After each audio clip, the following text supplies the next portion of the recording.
As we are working with equations and formulas, sometimes we're going to find it very helpful to solve the equation for a different variable than what it's solved for. So, at the end of this lesson, you'll be able to solve equations and formulas for a specified variable.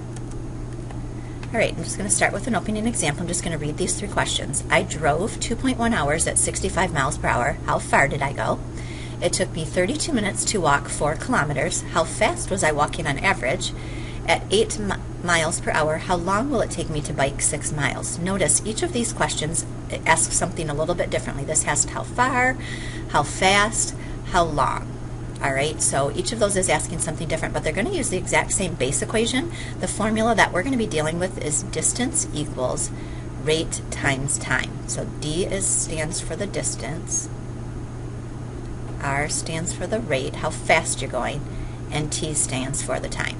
Okay, so when I'm looking at these problems, I basically could take the information that's given in the problem and I could plug in my information into the formula, and then I'm going to have to do some solving. What I'm going to show you is if we solve this first for different variables, it's going to make our problems easier to actually get an answer for. So I'm going to start with D equals RT. The first thing I would like to do, this one's already solved for D, so if I want to find the distance of something, I can find the distance of it. Let's say I want to find the rate or how fast I'm going. So this time we're going to solve for R. So I'm going to circle that R. So we want R by itself, so we want it to say R equals instead. So if we look at this, if I want to solve this for R, the T is right next to it and it means times T, so to undo multiplication we'll divide. So we could divide both sides of the equation by T, and when I do that I'll have D over T on the left side. On the right side the T's cancel out and I'm just left with R. So notice this is the formula. R equals, if I just write it backwards, D divided by T. So rate equals distance divided by time. So that would be one formula we could get out of that first formula. And then the second one, if I have D equals RT, if I'd like to solve it for time. So if I want to solve this for time, I'm going to circle the T. I notice the R is right next to it and that means multiply. So to undo multiply, we're going to divide both sides by the R. And then when I do that, I'll get D over R equals, the R's cancel out and I'm left with T.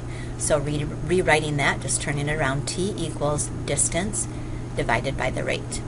Okay, so now I'm going to show you how we're going to use these formulas to solve these problems a little bit more easily. Okay, this one says how far did I go? So it's asking me for a distance. So I'm going to use the D equals formula. So I'm going to have D equals rate, how fast was I going? 65.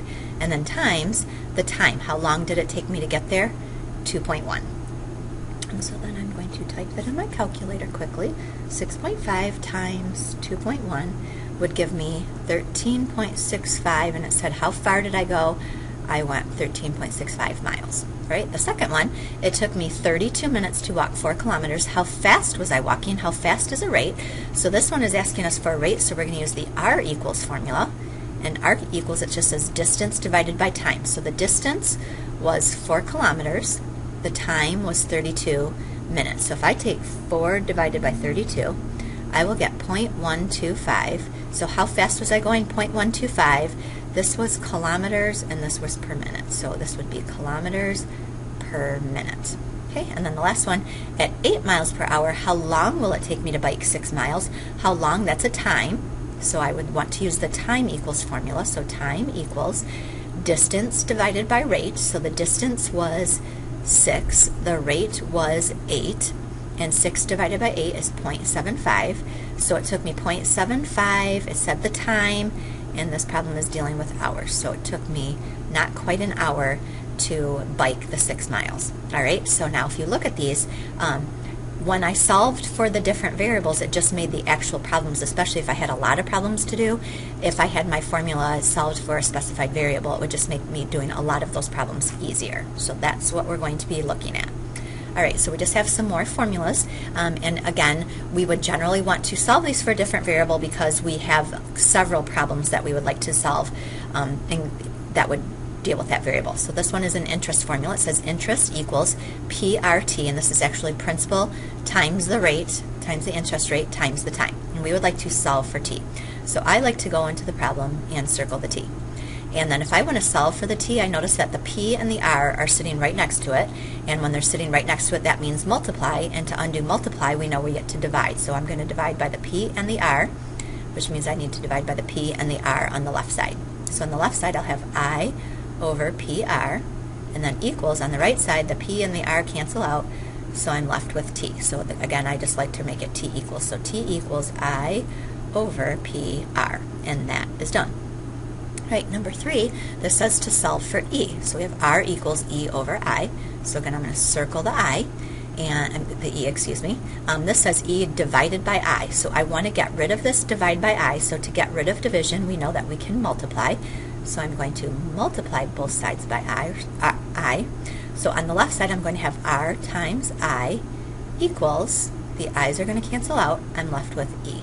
So just rewriting this, I have E equals R I, and then it is solved for E. Okay, let's try a couple more here. We have V equals pi R squared H, solve for H. This would be a great idea if you wanted to go ahead and try to solve this for H on your own and come back and see how you did. All right, we're going to solve for H, so I'm going to circle the H, and then I notice sitting right next to the H is pi R squared. Since they're sitting right next to it, it means multiply. So to undo multiplication, we are going to divide. So divide both sides by the pi R squared.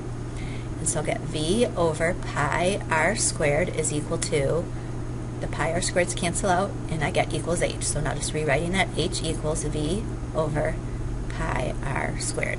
Okay, and then let's go ahead and solve the problem relating to it. It says to find the height if the volume is 100 and the radius is 4. So H is what we're looking for because that's the height. So we're going to use H equals. It tells me that the volume is 100, so the V is 100, and then the radius is 4, so the R is 4. So this is going to be times 4 to the second power. So this will be 100 over 4 squared is 16. So it'll be pi times 16. So I'm going to find out what pi times 16 is. We'll just use 3.14 for pi right now. So 3.14 times 16, that gives me 50.24. Let's make myself a note. We used 3.14. And then we are going to have 100. So we're going to do 100 divided by 50.24, and I got 1.99. So it's about 2. So my height would be 1.99. Right, the last one, number 5, the perimeter. P equals 2 times the quantity L plus W, and we would like to solve for W. So I'm going to circle that W. And there are a couple different ways that we could work this problem. I think I'm going to work it, let's just, a couple different ways. I'm really not sure which way I want to do. Let's go ahead and work it the faster way. Okay, I notice that right now there are parentheses, and this means times 2. I don't want this 2 here, and it's being multiplied, so I'm going to divide both sides by 2 first. So I'm going to have P over 2 equals, those are gone, and then I have L plus W. Okay, if I want to get W by itself now, it's the L is added, so to get rid of the L, we're going to subtract L. Whoops, not 4L. Okay, if we have P over 2 minus L, they are not like terms, so we can't combine them. So we're going to have P over 2 minus L equals, the L's are gone, so I'm just left with W, which is what we were solving for, so I'm just going to rewrite it. So we have W equals P over 2 minus L. And then those are some problems just solved, different formulas for a different variable. So hopefully now you are familiar with rewriting a formula for a certain variable.